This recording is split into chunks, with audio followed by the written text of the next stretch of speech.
but 4 days after a German election that has raised the prospect of months of tough coalition talks for Chancellor Angela Merkel, the most influential EU leader, and 2 days after Macron's rallying cry for deeper integration of national economies, the focus will rather be on the fizz of new initiatives, diplomats say.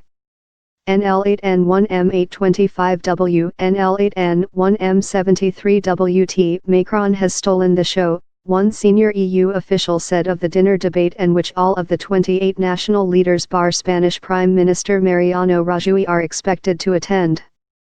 However, Macron is likely to face polite but firm resistance at the dinner to his calls for a substantial pooling of national budgets and a possible breakaway by the wealthy Western states into a deeper monetary union. Eastern European leaders may caution about the risk of new cleavages on the continent leaving them behind, while there are plenty, like Dutch Prime Minister Mark Rutte, a moving spirit behind the Tallinn dinner, who will sound skeptical about more financial burden sharing before southern neighbors, including France, put their own national budgets on a sounder footing. Merkel will arrive in Tallinn having lost her veteran finance minister, austerity hawk Wolfgang Schäuble, who is now set to preside over a German parliament packed with far-right radicals.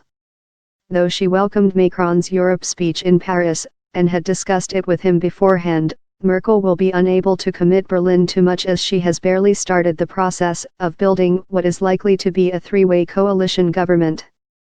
Fizz of ideas. Brussels diplomats have been left a shade nervous about the leaders being left, unscripted, to their own devices at a time when not only Macron but EU Chief Executive Jean-Claude Juncker and others have been delivering a stream of ideas.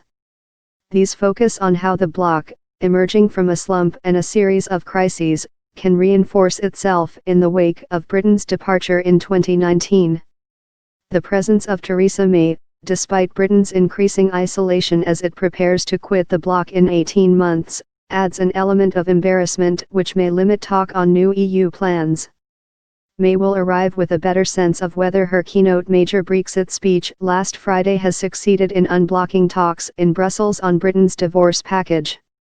Negotiators are due to wind up a new round of discussions on Thursday. EU officials say she should not expect direct feedback in Tallinn from the other leaders, who are keen to let their negotiator, Michel Barnier, handle the process.